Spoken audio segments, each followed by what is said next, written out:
Hi students, ಇಂದಿನ ತರಗತಿಯಲ್ಲಿ ನಾವು 9ನೇ ತರಗತಿಯ ಅಧ್ಯಾಯ 2 ಬಹುಪದೋಕ್ತಿಗಳು ಅದರಲ್ಲಿ ಅಭ್ಯಾಸ 2.1ರ ಲೆಕ್ಕಗಳನ್ನು ಬಿಡಿಸುತ್ತಾ ಹೋಗೋಣ. ಈ ಕೆಳಗಿನವುಗಳಲ್ಲಿ ಯಾವುವು ಒಂದು ಚರಾಕ್ಷರವುಳ್ಳ ಬಹುಪದೋಕ್ತಿಗಳಾಗಿವೆ ಮತ್ತು ಯಾವುದು ಅಲ್ಲ, ಕಾರಣ ಸಹಿತ ತಿಳಿಸಿ. ಮೊದಲನೆಯ ಪ್ರಶ್ನೆ, 4x² - 3x + 7 ಇದು ಒಂದು ಚರಾಕ್ಷರವುಳ್ಳ ಬಹುಪದೋಕ್ತಿ ಆಗಿದೆ. ಕೇವಲ ಇದರಲ್ಲಿ ಒಂದೇ ಚರಾಕ್ಷರ ಇದೆ, x ಕೇವಲ ಒಂದೇ ಚರಾಕ್ಷರ ಇದೆ, ಆದ್ದರಿಂದ ಇದೊಂದು ಚರಾಕ್ಷರವುಳ್ಳ ಬಹುಪದೋಕ್ತಿ ಆಗಿದೆ. ಕಾರಣ, ಚರಾಕ್ಷರಗಳ ಘಾತಗಳು ಪೂರ್ಣ ಸಂಖ್ಯೆಗಳಾಗಿವೆ. ನೀವಿಲ್ಲಿ ಚರಾಕ್ಷರಗಳ ಘಾತಗಳನ್ನು ನೋಡಬಹುದು. ಪೂರ್ಣ ಸಂಖ್ಯೆ ಆಗಿದೆ. ಇಲ್ಲಿ x ನ ಘಾತ ಏನಿಲ್ಲ ಅಂದರೆ ಏನಿರುತ್ತದೆ? 1. ಇಲ್ಲಿ x ನ ಘಾತ 2. ಪೂರ್ಣ ಸಂಖ್ಯೆಗಳಂತಂದರೆ 1, 2, 3, 4, 5 ಇದೇ ಥರ ಸಂಖ್ಯೆಗಳು ಮುಂದುವರಿಯುತ್ತವೆ. ಎರಡನೆಯ ಪ್ರಶ್ನೆ, y ನ ಘಾತ 2 + 2 ಇದು ಒಂದು ಚರಾಕ್ಷರವುಳ್ಳ ಬಹುಪದೋಕ್ತಿ ಆಗಿದೆ. ಏಕೆಂತಂದರೆ ಇಲ್ಲಿ ಕೇವಲ ಒಂದೇ ಚರಾಕ್ಷರವನ್ನು ಇದು ಒಳಗೊಂಡಿದೆ. ಕಾರಣ, ಚರಾಕ್ಷರಗಳ ಘಾತ ಪೂರ್ಣ ಸಂಖ್ಯೆ ಆಗಿದೆ. ನೀವಿಲ್ಲಿ ಘಾತವನ್ನು ನೋಡ್ಬೋದು, 2 ಇದೆ. 1, 2 ಇದೇ ಥರ ಸಂಖ್ಯೆಗಳು ಇರುವುದನ್ನು ನಾವು ಪೂರ್ಣ ಸಂಖ್ಯೆಗಳು ಅಂತ ಕರೆಯುತ್ತೇವೆ. ಮೂರನೆಯ ಪ್ರಶ್ನೆ, 3√t + t²√2 ಇದು ಒಂದು ಬಹುಪದೋಕ್ತಿ ಆಗುವುದಿಲ್ಲ. ಏಕೆಂತಂದರೆ ಚರಾಕ್ಷರವಾದ, ನೀವಿಲ್ಲಿ ನೋಡ್ಬೋದು, ಚರಾಕ್ಷರ ರೂಟ್ ದ ಘಾತ √t ನಾವು ಯಾವ ಥರ ಬರೀಬಹುದು? t ಘಾತ 2ನೇ 1. ರೂಟ್ ಅಂತಂದರೆ 2ನೇ 1 ಆಗಿರುತ್ತದೆ. ಆದ್ದರಿಂದ 3√t ಇದೆ. ಇಲ್ಲಿ √t ದ ಘಾತ t ನ ಘಾತ 2ನೇ 1. ಆದ್ದರಿಂದ ಇದೊಂದು ಬಹುಪದೋಕ್ತಿ ಆಗುವುದಿಲ್ಲ. ನಾವಿಲ್ಲಿ ಮೇಲೆ ನೋಡಿದ್ವಿ, ಚರಾಕ್ಷರಗಳ ಘಾತ ಏನಾಗಿರಬೇಕು? ಪೂರ್ಣ ಸಂಖ್ಯೆಗಳಾಗಿರಬೇಕು. ಆದರೆ ಇದರಲ್ಲಿ ಚರಾಕ್ಷರದ ಘಾತ ಪೂರ್ಣ ಸಂಖ್ಯೆ ಆಗಿಲ್ಲ. ಆದ್ದರಿಂದ ಇದು ಬಹುಪದೋಕ್ತಿ ಆಗುವುದಿಲ್ಲ. ನಾಲ್ಕನೆಯ ಪ್ರಶ್ನೆ, y + y ನೇ 2 ಇದೊಂದು ಬಹುಪದೋಕ್ತಿ ಆಗುವುದಿಲ್ಲ.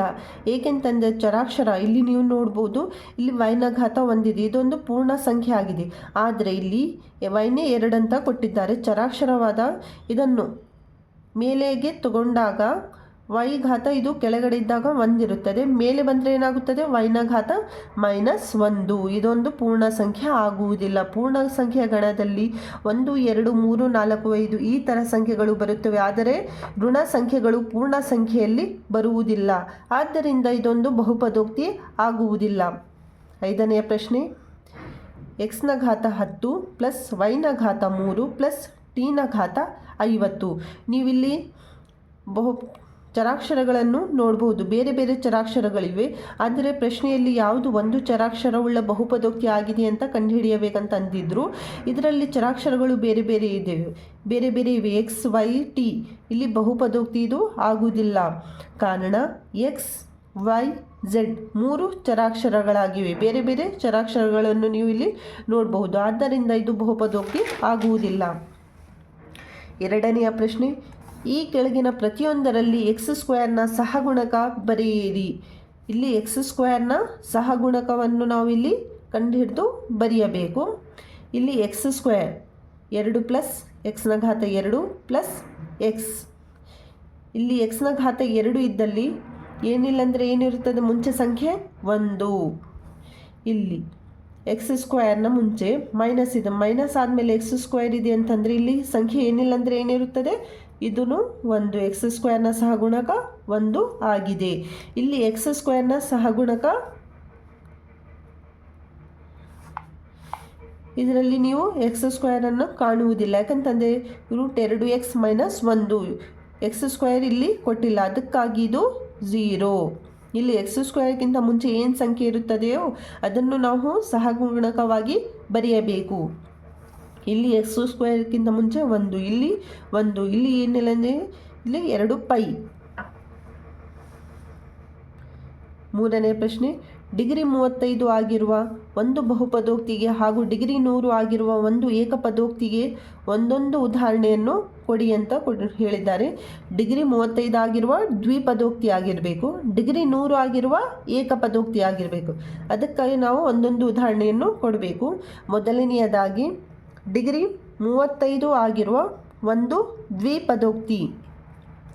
ಇಲ್ಲಿ ಎಸ್ ಎಂಬ ಚರಾಕ್ಷರವನ್ನು ನಾನು ತೆಗೆದುಕೊಂಡಿದ್ದೇನೆ. ನೀವು ಏನಾದರೂ ಚರಾಕ್ಷರವನ್ನು ತೆಗೆದುಕೊಂಡು ನೀವು ಒಂದು ದ್ವಿಪದೋಕ್ತಿಯನ್ನು ಬರೆಯಬಹುದು. ಎಸ್ನ ಘಾತ 35 ಅವ್ರು ಹೇಳಿದ್ದಾರೆ ಎಷ್ಟಾಗಿರಬೇಕು ಡಿಗ್ರಿ 35. ಎಕ್ಸ್ನ ಘಾತ 35 ಪ್ಲಸ್ 9. ಇಲ್ಲಿ ನೀವು ಬೇರೆ ಚರಾಕ್ಷರ ಬರೆಯಬಹುದು. ಎ ಬಿ ಸಿ ಡಿ ಯಾವುದಾದ್ರೂ ಎಕ್ಸ್ ವೈ ಝೆಡ್ ಯಾವುದಾದ್ರೂ ಚರಾಕ್ಷರ ತಗೊಂಡು ನೀವು ಬರೆಯಬಹುದು. ಡಿಗ್ರಿ 100 ಆಗಿರುವ ಒಂದು ಏಕಪದೋಕ್ತಿ, ಇಲ್ಲಿ ಮೊದಲು ದ್ವಿಪದೋಕ್ತಿ ಆಗಿತ್ತು, ಇದು ಈಗ ಏಕಪದೋಕ್ತಿ. ಡಿಗ್ರಿ ಏನಾಗಿರಬೇಕು 100. ಟಿನ ಘಾತ 9, ಟಿನ ಘಾತ 100. ನೀವು ಬೇರೆ ಏನಾದರೂ ಬರಿಬೋದು. ಎಕ್ಸ್ನ ಘಾತ 100, ವೈನ ಘಾತ 100, ಝೆಡ್ನ ಘಾತ 100. 4ನೇ ಪ್ರಶ್ನೆ, ಈ ಕೆಳಗಿನ ಪ್ರತಿಯೊಂದು ಬಹುಪದೋಕ್ತಿಯ ಡಿಗ್ರಿಯನ್ನು ಬರೆಯಿರಿ. ಇಲ್ಲಿ 4 ಬಹುಪದೋಕ್ತಿಗಳನ್ನು ಕೊಟ್ಟಿದ್ದಾರೆ. ಇದರ ಡಿಗ್ರಿಗಳನ್ನು ಬರೆಯಬೇಕು. ಇಲ್ಲಿ ಎಕ್ಸ್ 5 ಎಕ್ಸ್ ಘಾತ 3 ಪ್ಲಸ್ 4 ಎಕ್ಸ್ನ ಘಾತ 2 ಪ್ಲಸ್ 7 ಎಕ್ಸ್ನ ಘಾತ ಏನಿಲ್ಲ ಅಂದರೆ ಏನಿರುತ್ತದೆ ಇಲ್ಲಿ 1. ಹೆಚ್ಚಿನ ಘಾತ ಸಂಖ್ಯೆ ಇರುವುದು ಯಾವುದು? ಎಕ್ಸ್ನ ಘಾತ 3. ಯಾವುದು ಚರಾಕ್ಷರದ ಘಾತ ಜಾಸ್ತಿ ಇರುತ್ತದೆಯೋ ಅದೇ ಬಹುಪದೋಕ್ತಿಯ ಡಿಗ್ರಿ ಆಗಿರುತ್ತದೆ. ಇದರಲ್ಲಿ ಎಕ್ಸ್ನ ಘಾತ 3 ಜಾಸ್ತಿ ಇದೆ, ಅದಕ್ಕಾಗಿ ಬಹುಪದೋಕ್ತಿಯ ಡಿಗ್ರಿ 3. ಇಲ್ಲಿ ವೈನ ಘಾತ 2 ಇದೆ, 2. ಟಿನ ಘಾತ 1 ಏನಿಲ್ಲ ಅಂದರೆ ಏನಿರ್ತದೆ ಇಲ್ಲಿ ಮೇಲೆ ಘಾತ 1 ಇರುತ್ತದೆ, ಅದಕ್ಕಾಗಿ 1.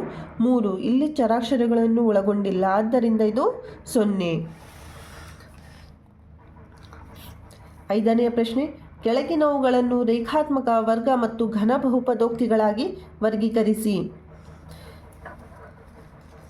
ಡಿಗ್ರಿ 1 ಆಗಿದ್ದರೆ ಅದು ರೇಖಾತ್ಮಕ ಆಗಿರುತ್ತದೆ. ಡಿಗ್ರಿ 2 ಆಗಿದ್ದರೆ ವರ್ಗಾತ್ಮಕ ಬಹುಪದೋಕ್ತಿ ಆಗಿರುತ್ತದೆ.